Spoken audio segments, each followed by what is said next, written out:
하나님의 말씀 갈라디아서 3장 1절 보시겠습니다.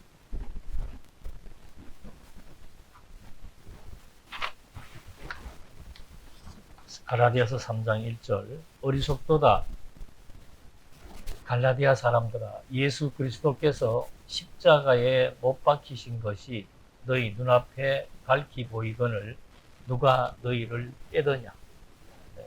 초두에도 말씀드린 대로 바울은 지금 갈라디아서를 쓰게 된 동기가 이미 믿음으로 말미암아 하나님의 자녀가 되었다는 복음의 핵심 내용을 증거했음에도 불구하고 갈라디아 교회의 성도들이 주변에 있는 유대인들이 또 교회에 와가지고 물론 예수를 믿고 구원을 얻지만 그래도 무언가는 표시가 필요하다.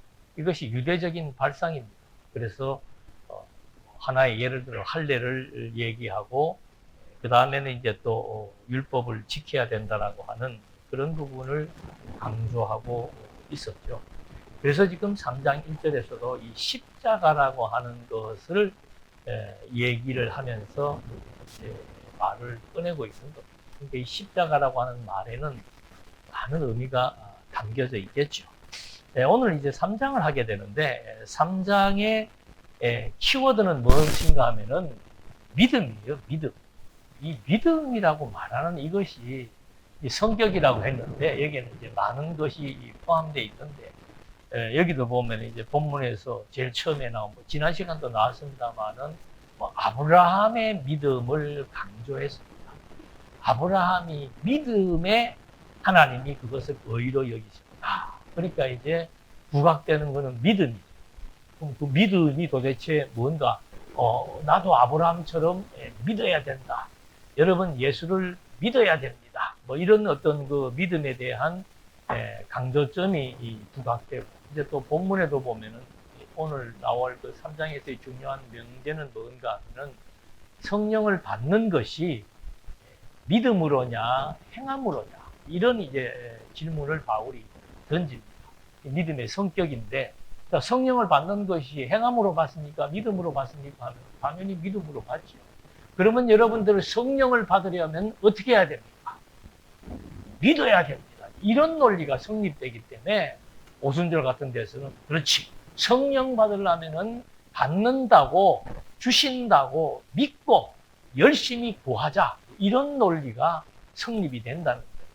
그래서 똑같이 믿음으로 말미암아 의롭다함을 얻는다는 말을 했을 때 그 믿음의 성격을 정확하게 규정하지 않으면 여러분 믿음이 없이는 아브라함의 자녀가 될 수 없고 믿음이 없이는 하나님의 자녀가 될 수가 없습니다. 그러므로 여러분은 결코 믿음을 헛되이 해서는 안 됩니다.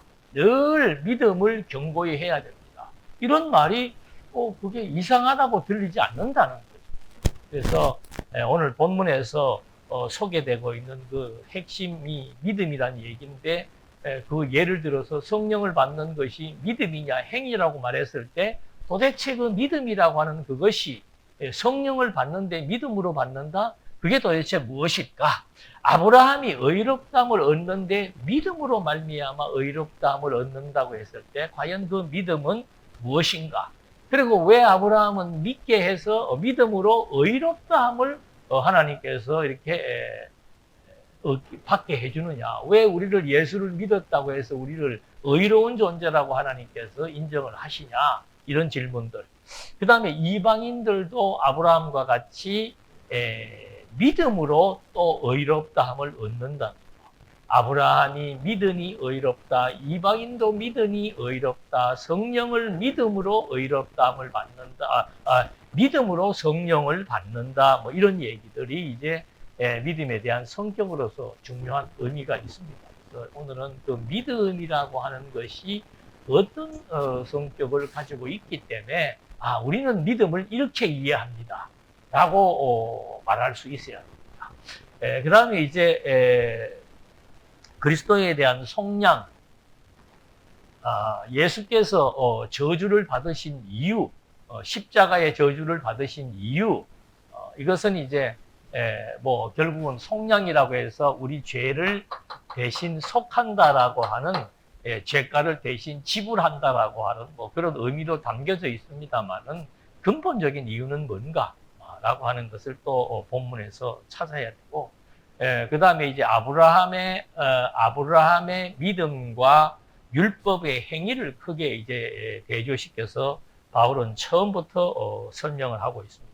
그래서 이제 3장의 마지막 부분에 가서는 아브라함의 믿음이 가지고 있는 특성, 율법의 행위가 가지고 있는 어떤 그 역할, 이런 것들을 이제 쭉 설명을 하고 있습니다.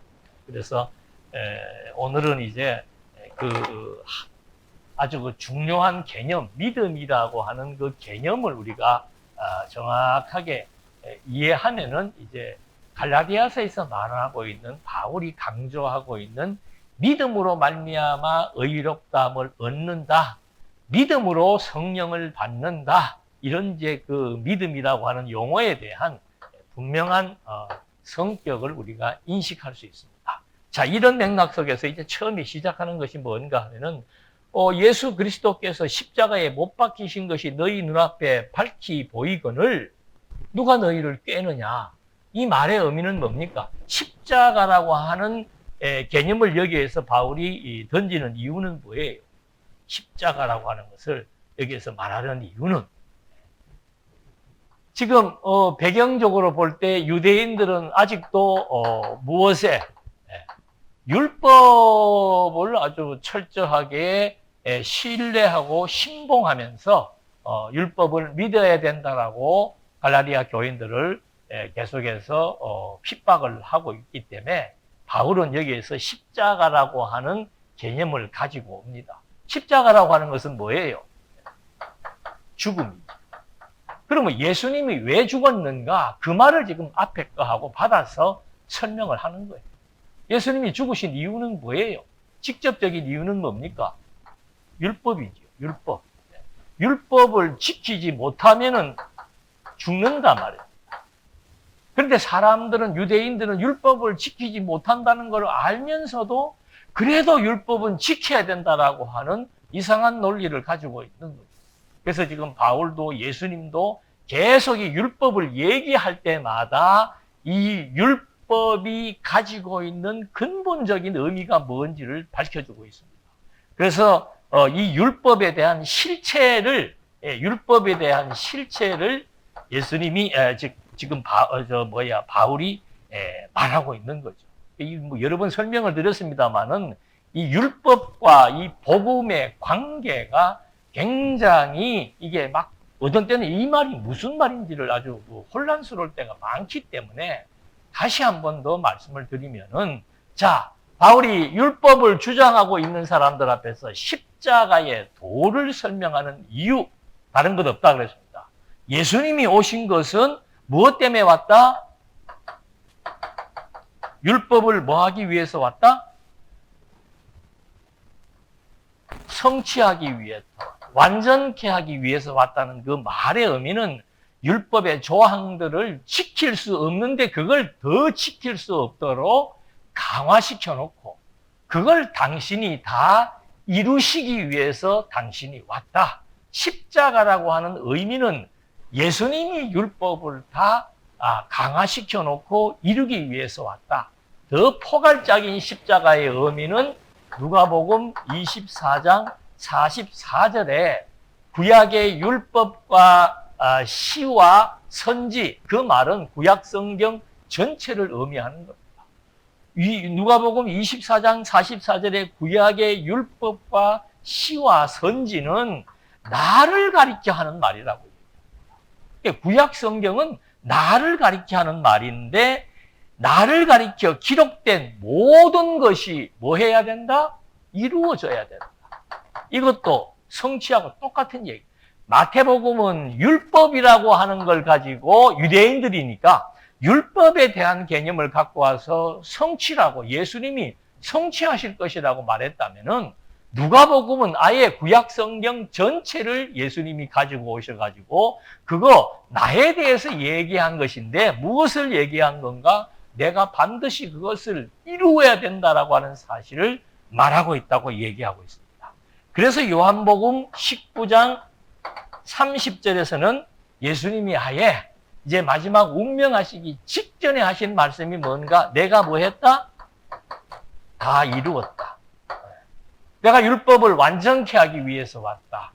그 다음에 구약 성경은 내가 다 이루어야 될 것이기 때문에 이루었다. 그 다음에 요한복음에서는 예수님께서 십자가에 죽으시기 직전에 다 이루었다고 얘기합니다. 그래서 바울이 로마서 3장 31절에서 뭐라고 얘기하는가 하면은 이렇게 구약의 율법을 또는 구약 성경에서 예언하고 언약하신 그리스도, 구약 성경은 그리스도께서 다 이루실 약속의 내용들이다 이 말입니다. 그거를 예수님이 다 이루었는데 그러므로 이제 바울은 율법이라는 걸 가지고 로마서에서 얘기합니다. 갈라디아서에서도 마찬가지로. 그러니까 이 율법이라는 게 예수님이 다 이루었기 때문에 로마서 3장 31절에서는 율법을 어떻게 해야 되겠다? 더 굳게 세워야 된다. 이 말의 의미는 예수님도 율법을 다 지켰기 때문에 우리도 율법을 더 잘 지켜야 된다. 그 말이 아니에요. 지금 마태, 누가, 요한에서 예수님이 율법을 다 지키셨기 때문에 그 율법을 없애면 안 된다 이 말입니다. 예수님이 율법을 다 지켰다고 해서 구약에서 말하고 있는 율법을 다 없애버린다? 그래서는 안 된다. 더 굳건하게 세워야 된다고 말하는 거예요. 그 이유는 뭔가? 봐라, 예수님이 왜 율법을 이루셨는가? 예수님이 왜 십자가에 죽으셨는가? 그거에 대한 근거로서 너무도 필요하게 작동하는 어떤 자료이기 때문에 이 율법이라고 하는 것이 예수님이 다 이루었어도 없앨 필요가 없고 더 강화시켜서 굳건하게 율법은 존재하고 있어야 된다. 이 말은 율법을 지켜야 된다는 말과는 성격을 달리하는 거예요. 지킬 수 없다고 얘기했잖아요, 여기에서. 예수님도 계속 이스라엘 백성들이 1500년 동안 율법을 못 지켰는 것은 자기네들의 역사가 얘기해주고 있는 거예요. 누구든지 율법은 지킬 수 없다라고 말하고 있다, 이 말. 그래서 예수님이 대신 지켜서 율법이 받아야 될 저주를 당신이 받으신 것, 그게 십자가가 가지고 있는 의미인 거죠. 그래서 로마서 7장 12절에서는 8절로부터 12절에서는 율법이 없으면 죄가 죽은 것이다. 이 말은 뭔가? 율법이 없다면은 죄가 아무런 의미가 없다는 거예요. 율법이 있어야 죄를 죄로 규정한다는 말을 하는 겁니다. 또 율법이 없으면 죄를 깨달을 수가 없다. 이게 항목이에요. 이런 항목을 쭉 대니까 나는 참 죄인이구나. 그래서 내가 영적으로 죽은 존재였구나. 그 사실을 깨달을 수가 없게 된다 이 말입니다. 율법이 없다면은. 그렇기 때문에 12절에서 이뤄보건대 율법은 거룩하고 계명도 거룩하고 의로우며 선하도다.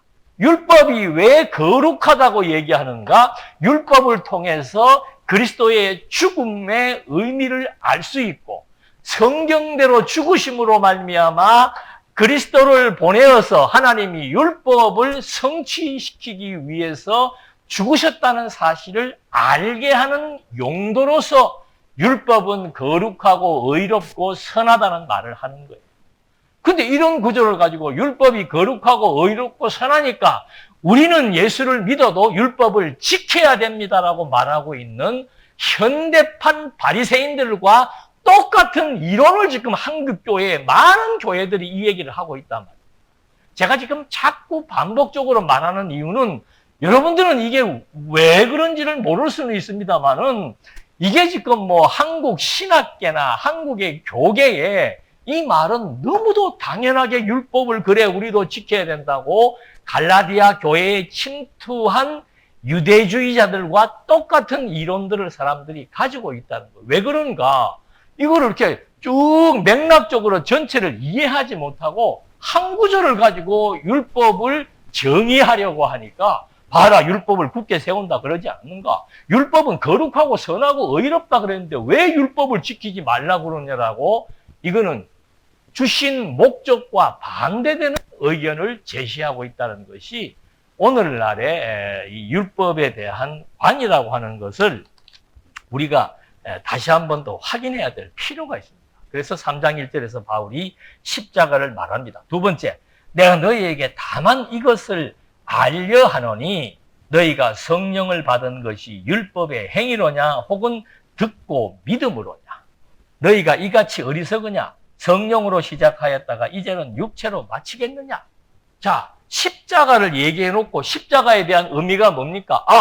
예수님이 율법을 완성함으로 말미암아 율법 아래에 있던 우리들, 죽었던 우리들에게 생명을 얻게 했다. 이게 지금 로마서나 갈라디아서에서 말로 보면은 칭의예요. 우리를 하나님의 자녀로 만들기 위해서 의롭다고 하신 것이다. 어떻게? 예수님이 십자가의 죽으심으로 율법을 완성하셔서 성취하셨기 때문에 우리가 하나님의 자녀가 되어 의롭다함을 잊게 된 것이다. 그 얘기를 하는 겁니다. 이게 무엇으로 된 것인가? 믿음으로 되었다. 율법을 지켜서 된 게 아니고 우리가 예수를 믿음으로 말미암아 된 것이다. 바울의 논점은 뭔가 하면 우리가 어떤 행위로, 율법의 행위로 의인이 되는 것이 아니고 그리스도를 믿음으로 된다는 걸 강조하는데 이 믿음에 대해서 우리가 좀 구체적으로 알아야 될 필요가 있다는 거죠. 우리가 뭐 명제적으로는 여러분 믿음은 하나님의 선물입니다. 내가 믿는 게 아닙니다. 이렇게 말도 맞지만 좀 더 구체화시켜서 아주 분명하게 규명되지 않으면은 계속해서 성령 받으려면 어떻게 해야 돼요? 믿어야 되잖아요. 성령 받으려면 믿어야 돼요. 그러니까 그렇게 이게 딱 요 본문도 그렇잖아요. 성령을 받으려니까 믿음으로 받았지 행위로 받았냐? 그러니까 여러분들이 뭐 해야 됩니까? 성령을 받으려면 믿어야 됩니다 해서 무엇을 어떻게 믿는지에 대한 생각보다는 무조건 성령 받기 위해서는 믿습니다 하면은 성령이 임하는 줄로 착각을 한다. 그래서 여기 지금 3절에 말은 그 말입니다. 믿음으로 말미암아 성령을 받게 되었는데 이제는 그것을 또 율법의 행위로 말미암아 인간의 행위가 가미되어야만 성령도 받을 수 있다라고 육체로 마치겠느냐라고 하는 말을 해주는 거예요. 그러니까 처음부터 갈라디아서는 인간의 행위로 인간이 하나님 앞에 의롭고 하나님의 자녀가 될 수 있다는 말이냐? 아니면 내 행위로 되는 것이 아니고 믿음으로 된다라고 말하고 있다는 사실을 1차적으로 우리가 확인을 해야 되고 두 번째는 그 믿음이 그러면 뭐냐? 이거를 이제 오늘 좀 정확하게 우리가 규정해야 될 필요가 있다는 거예요. 그래서 4절에 너희가 이같이 많은 괴로움을 헛되이 받았느냐? 과연 헛되냐? 지금 갈라디아 교회 성도들이 그냥 유대인들로부터 핍박을 받는 거예요. 믿음으로 예수를 믿음으로 그냥 하나님의 자녀가 되었다면 되는데 자꾸 여기에다가 그래도 하면서 율법의 조항을 대니까 이러지도 못하고 저러지도 못하고 하는 많은 괴로움을 받았다는 거예요. 5절 너희에게 성령을 주시고 너희 가운데서 능력을 행하시는 이의 일이 율법의 행위에서냐 혹은 듣고 믿음에서냐. 복음을 듣고 믿음으로 말미암아 성령이 너희에게 역사한 거냐 아니면은 너희가 성령을 달라고 어떤 행동을 했기 때문에 성령을 받은 것이냐. 그 말을 지금 여기에서 합니다. 자, 이제 구체적으로 6절에서 또 얘기를 합니다. 아브라함이 하나님을 믿음에 그것을 그에게 의로 정하셨다 함과 같으니라. 그런즉 믿음으로 말미암은 자들은 아브라함의 자손인 줄 알지어다. 똑같은 얘기예요. 자, 아브라함이 하나님을 어떻게 해요? 믿었기 때문에 어떻게 됐다? 의로운 자가 되었다. 이거 지난번에도 간단하게 한번 얘기를 했습니다. 아브라함이 하나님을 믿으니까 의로운 자가 되었다. 그래서 아브라함에게 중요한 것은 뭐예요? 믿음이다. 이걸 이제 강조하는 겁니다. 그럼 아브라함이 하나님을 믿었다라고 했을 때 아브라함이 믿은 거냐? 그렇지 않으면은 어떤 다른 힘의 작용에 의해서 아브라함이 믿어지게 된 거냐? 이게 이제 늘 말씀드린 대로 아주 중요한 분기점이 되는 거예요. 그걸 문자적으로만 해석하면 아브라함이 믿었잖아요. 그렇잖아요. 아브라함이 믿었고 성령을 믿으니까 성령이 왔잖아요. 그럼 여러분들이 성령 받는 게 언제 뭐 성령 뭐 어떻게 성령에 대한 확신이 있어야 성령이 오는 겁니까? 라고 반문할 수 있는 거예요. 그래서 지금 여기에서 말하는 이 믿음이라고 하는 것에 대한 어떤 정의나 규정은 계속 제가 말씀드린 대로 왜 하나님께서 아브라함이 믿음으로 말미암아 의롭다함을 얻게 하셨냐? 그걸 풀어나가면 돼요. 왜 하나님이 성령을 보내어서 믿음으로 말미암아 하나님의 자녀가 되었느냐? 그 원리를 이해하면은 그래서 여기 지금 이신득이에 대한 원리 논증이라 그런 거예요. 행함과 믿음이라고 하는 두 개의 개념, 충돌하는 개념을 가지고 믿음으로 말미암아 의롭다함을 얻는다는 것이 도대체 뭐냐라고 하는 것에 대한 논증을 지금 하는 건데 하나 더 추가를 해서 이 믿음이라고 하는 거 도대체 아브라함이 하나님을 믿었다라고 하는데 아브라함이 하나님을 믿었다는 그 의미는 도대체 뭐냐? 이걸 이제 정확하게 오늘 믿음이라고 하는 이런 그 구조 속에서 한 번 더 확인해야 될 필요가 있다는 거예요. 자, 창세 전부터 하나님께서는 그리스도로 말미암아 어떻게 해요? 하나님의 아들들이 되게 하시겠다라고 하는 하나님의 언약이 있다 그랬지요. 우리는 이거를 언약이라고 하는 앞에 단어를 하나 붙여야 됩니다. 절대 언약이다. 절대적인 언약이다. 절대적인 언약은 뭔가? 하나님이 이 창세 전에 하나님께서 약속하신 이 약속은 하나님이 당신 스스로에게 하신 약속이에요. 뭐 누구하고 상의하거나 뭐 누구에게 의논한 게 아니고 당신 스스로가 당신의 아들 한 분입니다. 당신의 아들 그리스도를 통해서 이제는 자기가 기쁘신 뜻을 따라 예정한 그 자들을 당신의 아들들로 복수지요. 당신의 아들들을 삼겠다 이 말입니다. 이거는 당신이 당신에게 한 약속이에요. 당신이 당신에게 한 약속을 아브라함에게 알려주는 게 뭔가 하면은 그게 하나님의 명령이에요. 아브라함아, 네가 살던 곳을 떠나서 내가 지시할 땅으로 가라. 가라 그랬죠. 가라고 명령을 했지요. 그 다음에 거기 가면은 내가 너에게 생육하고 번성해서 큰 민족을 이루어 줄 것이다.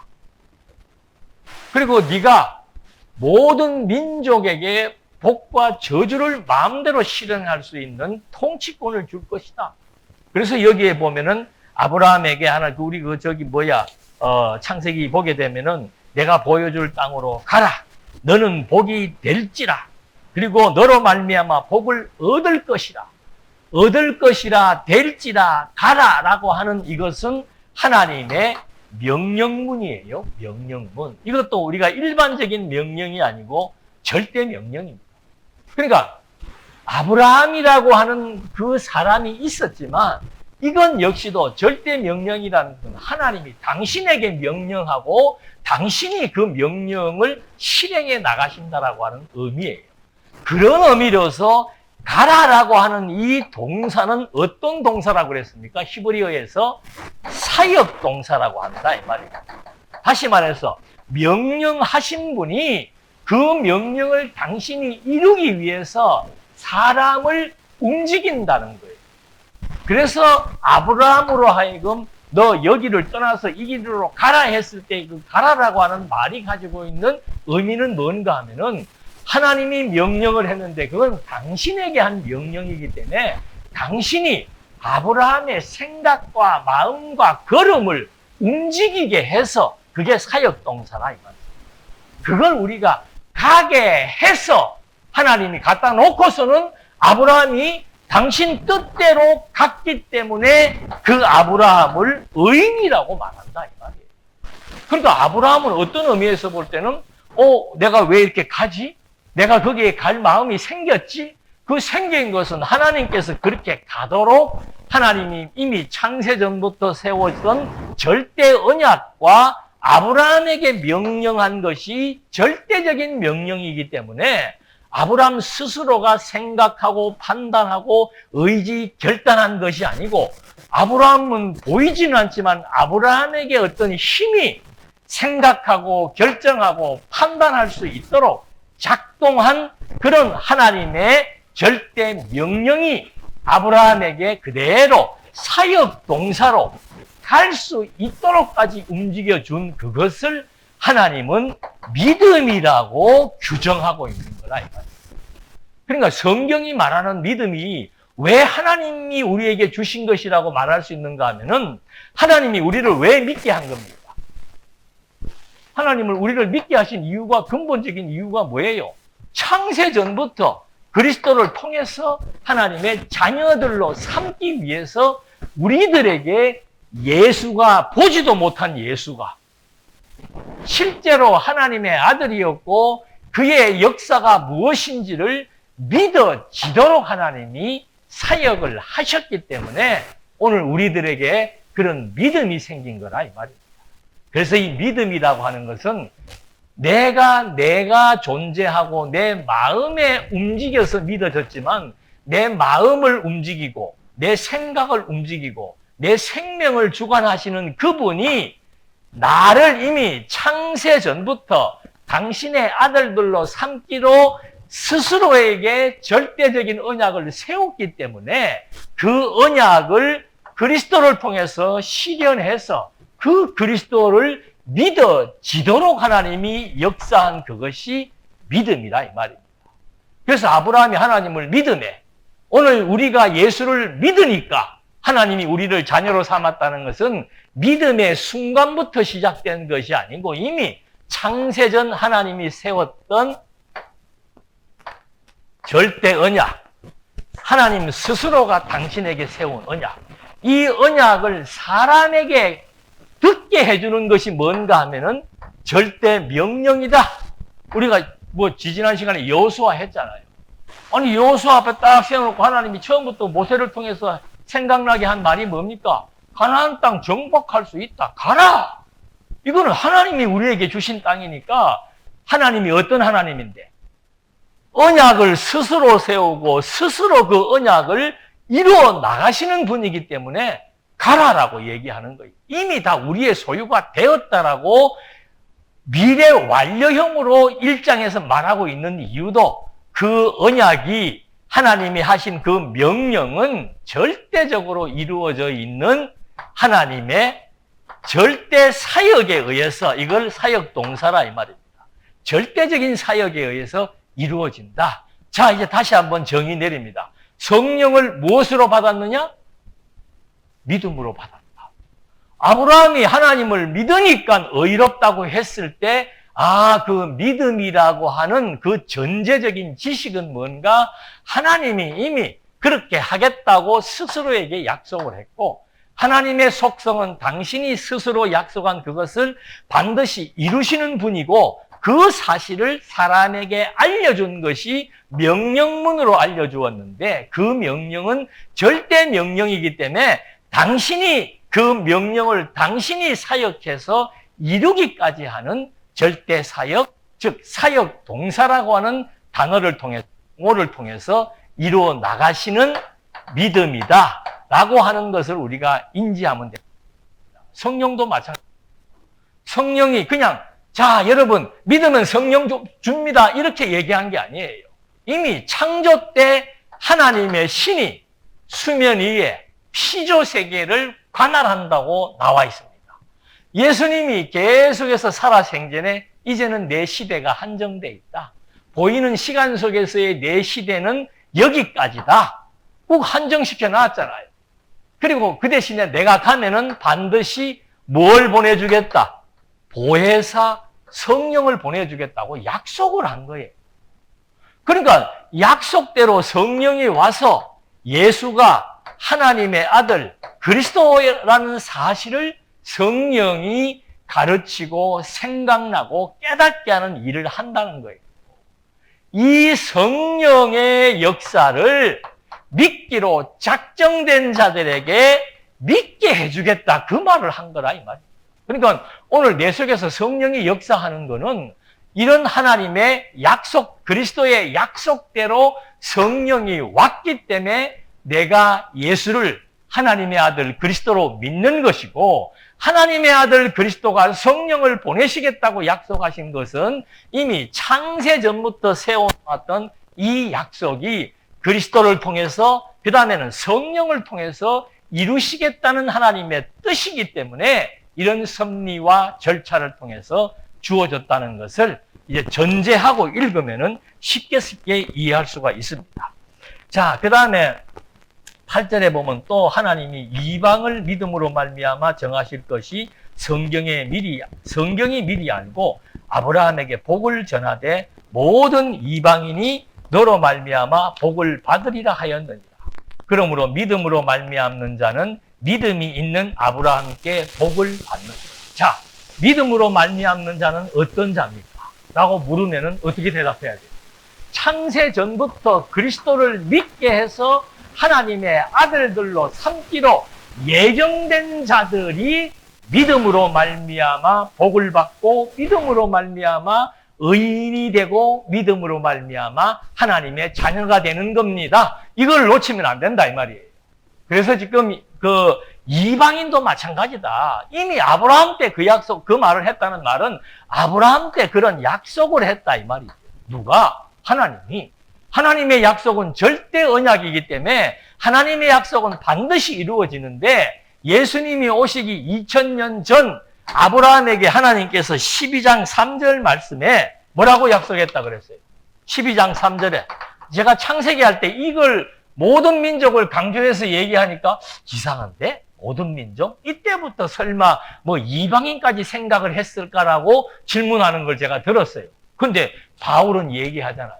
하나님이 창세 전부터 세우신 약속을 여기에 아들들이라고 하는 것은 이방인, 유대인이 구분되기 이전입니다.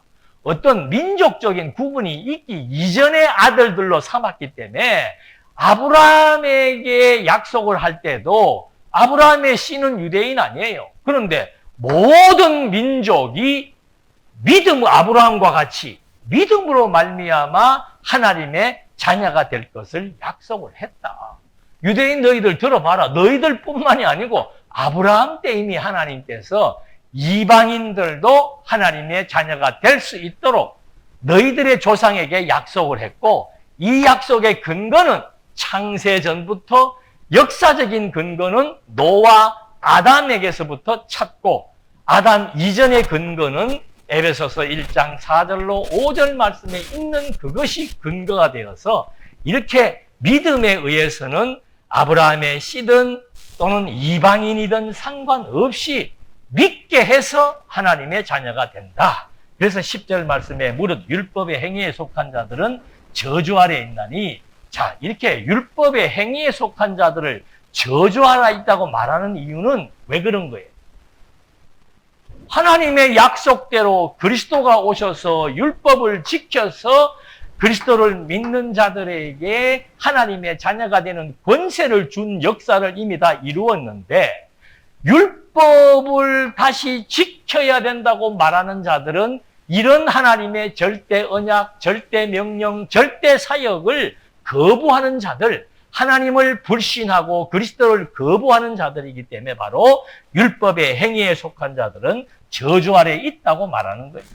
누구든지 율법책에 기록된 대로 모든 일을 항상 행하지 아니하는 자는 저주 아래에 있는 자라 하였습니다. 또 하나님 앞에서 아무도 율법으로 말미암아 의롭게 되지 못할 것이 분명하니 이는 의인은 믿음으로 살리라 하였습니다. 의인이 되는 것은 믿음에 의해서 의인이 된다는 것을 또 한번 강조합니다. 그래서 율법은 믿음에서 난 것이 아니니 율법을 행하는 자는 그 가운데서 살리라 하였습니다. 이 말이 무슨 말인가? 아브라함에게는 믿음으로 말미암아 의롭게 된다라고 하는 무조건적인 약속을 했습니다. 그러니까 이 믿음이라고 하는 것이 하나님의 선택받은 자들에게는 믿음을 주어서 하나님의 자녀가 되고 의롭다함을 얻게 한다는 걸 지금 이제 우리가 알았잖아요. 그러니까 아브라함에게 믿음으로 말미암아 의롭게 된다는 것은 믿음이 조건적인 것처럼 보이지만 그건 조건이 아니에요. 연결된 하나님의 절대 언약, 절대 명령, 절대 사역에 의해서 믿어지게 된 것이기 때문에 이건 조건이 아니란 말이에요. 그냥 하나님께서 아브라함에게 이렇게 믿음이라고 하는 매개를 통해서 무조건적으로 하나님의 자녀가 되는 의인의 칭호를 얻게 한다라고 말한 겁니다. 그런데 율법은 뭐냐 하면은 율법 처음부터 줄 때 백성들에게 지키면 또는 못 지키면 라고 하는 조건이 주어진 거예요. 지켜야만 복을 받을 수 있고 못 지키면 저주를 받게 되어 있는 게 율법의 성격이란 말이에요. 그러니까 율법을 지키려고 하면은 이제 어떻게 지키라고 그랬습니까? 모든 것을 항상 전체적으로 늘 율법의 조항들을 하나라도 어기지 말고 지켜야만 그 지키면이라고 하는 조건을 충족할 수 있다는 거예요. 그렇지 못한다면 전부 이 조건을 충족시킬 수 있는 생명체는 그리스도 한 분밖에 없다고 이미 우리는 알고 한 사람도 지킬 수 없는 거예요. 그래서 율법을 지켜서 복을 얻으려고 하는 자들은 없기 때문에 율법을 못 지키게 되면 반드시 복과 반대되는 개념의 저주 아래 속하는 자들이 된다. 그 말을 해주는 거예요. 자, 아브라함에게 했던 약속은 하나님께서 아무런 조건 없이 하나님의 자녀가 되는 복의 근원이 되는 약속을 해준 겁니다. 그걸 믿음이라고 하는 매개를 통해서 하나님의 언약이 무엇인지를 확인시켜 준 거예요. 무조건적인 하나님의 언약이라고 확인시켜 줬고, 율법의 약속이라고 하는 것은 지키면 못 지키면이 분명하게 다르게 나타나는, 지키면 복을 얻고 생명을 얻고 못 지키면 저주를 받아 사망에 이르는 이런 조건적인 율법이기 때문에 함부로 율법을 지키려고 하는 어리석은 행동을 하지 말라고 여기에서 경고하고 있는 겁니다. 이는 그렇게 경고하는 이유는 그리스도 예수 안에서 아브라함의 복이 이방인에게 미치고 하고 또 우리로 하여금 믿음으로 말미암아 성령의 약속을 받게 하려 합니다. 이렇게 율법을 강화시켜 놓은 이유는 뭔가? 인간이 할 수 없고 누구가? 그리스도가 할 수 있기 때문에 그리스도 예수 안에서 아브라함의 복이 이방인에게 미치고 하는데, 이방인에게 미치는 방법은 그리스도를 믿음으로 말미암아 하나님의 자녀가 되고, 그리스도의 약속을 믿음으로 말미암아 성령의 역사를 경험할 수 있는, 그것이 바로 이렇게 하나님의 약속으로 말미암아 주어진 것임을 말하고 있는 겁니다. 그러면서 15절부터의 말씀에서는 이제 그 언약에 대한 효능을 말해주고 있습니다. 형제들아, 내가 사람의 예대로 말하노니 사람의 언약이라도 정한 후에 아무도 폐기하거나 더하거나 하지 못하느니라. 이 약속들은 아브라함과 그의 자손에게 말씀하신 것인데 여럿을 가리켜 그 자손들이라 하지 아니하시고 오직 한 사람을 가리켜 내 자손이라 하셨으니 곧 그리스도다. 이 말이 뭔가? 앞에서 율법으로는 의로움을 얻을 수 없기 때문에 그리스도가 오셔서 아브라함 때부터 주어진 의를 그리스도가 이제는 실체적으로 완성해서 이방인 유대인 할 것 없이 믿음으로 말미암아 성령을 받게 되는 역사를 했다. 그러니까 이 일이 왜 그리스도로 말미암아 주어졌는지에 대한 말을 하는 겁니다. 그래서 이 약속들은 아브라함과 자손에게 말씀하신 것인데, 이 약속은 뭡니까? 아브라함이 믿음으로 말미암아 복을 얻는 이 약속이 그의 자손에게 말씀하신 것인데 여럿을 가리켜 하지 않고 자손들이라 하지 않고 오직 한 사람을 가리켜서 말했다. 이게 무슨 말인가? 여러분, 우리가 구약의 창세기를 보면은 재밌는 것이 뭔가 하면은 야곱 이전까지는 아브라함에게 하나님이 복의 근원이 될 것을 약속을 했습니다. 그 다음에 보면은 두 사람 중에서 한 사람을 택해가지고 제가 무슨 용어를 썼는가 하면은 상속자라고 하는 용어를 썼습니다. 그러니까 구약시대의 상속을 받을 수 있는 자는 오늘 우리의 법하고는 다릅니다. 구약 성경에서의 상속자는 아버지가 그에게 상속을 위임하는 자만이 상속을 받을 수가 있습니다. 그래서 두 명이 태어났어요. 이삭과 이스마엘이 태어났는데 이스마엘을 제거해버리고 이삭을 상속자로 채택을 합니다. 아브라함이. 그 다음에 이삭에게 있어서는 야곱과 에서가 출생했는데 야곱을 제거하고 에서를 제거하고 야곱을 상속자로 이삭이 복을 줍니다. 이게 무슨 의미가 있는가? 다시 말하면은 시혜자, 복의 시혜자 아브라함, 이삭, 야곱이다.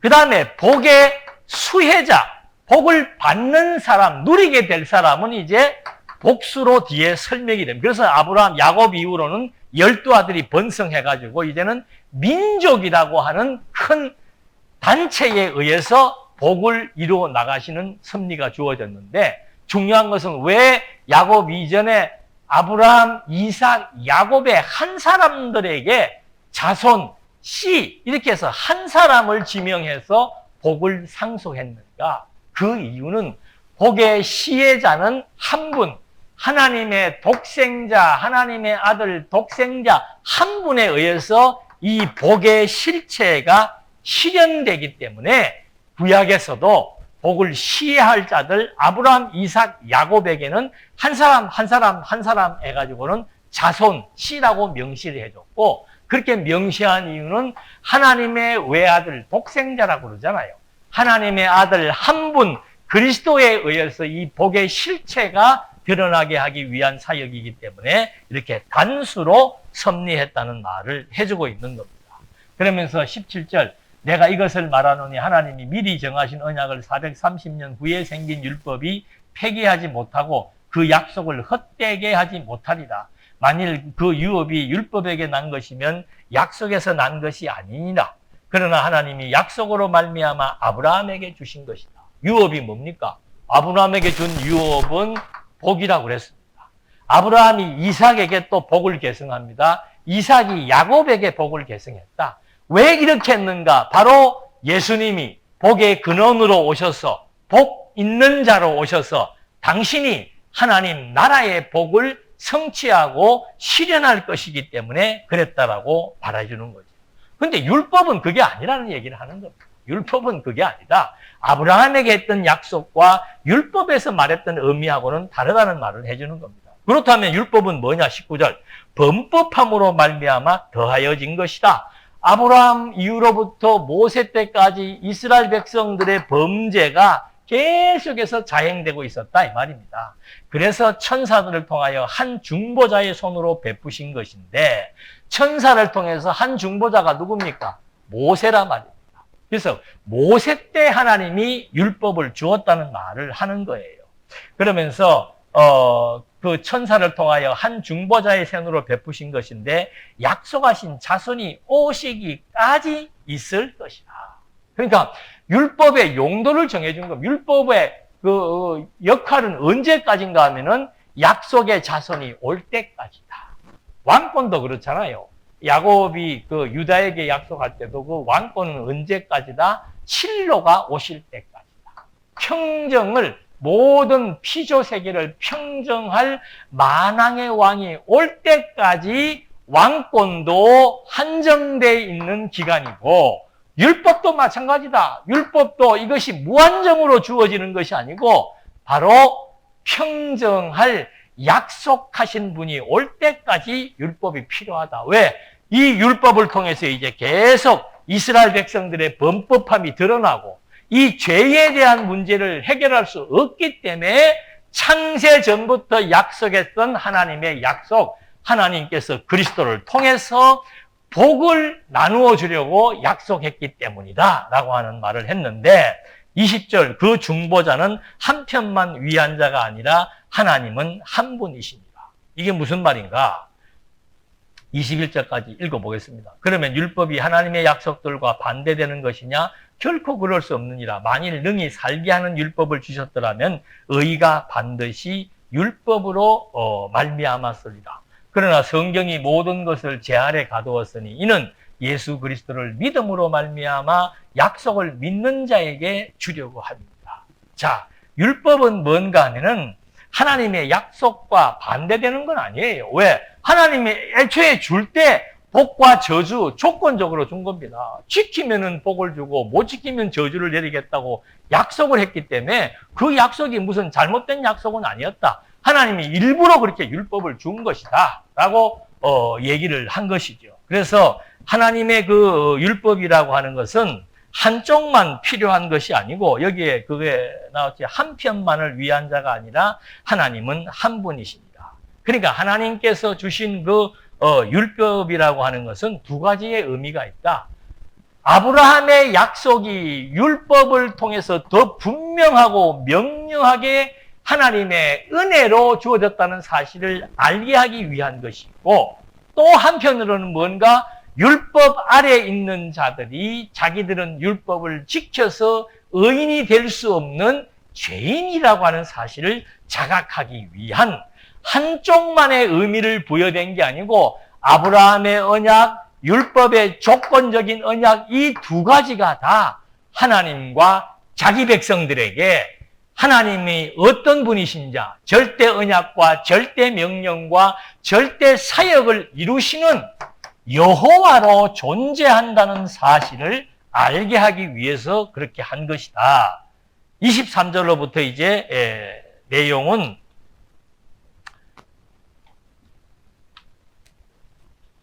세 번째 율법과 믿음에 대한 역할을 여기에서 이제 마지막 결론적으로 얘기해 주는 겁니다.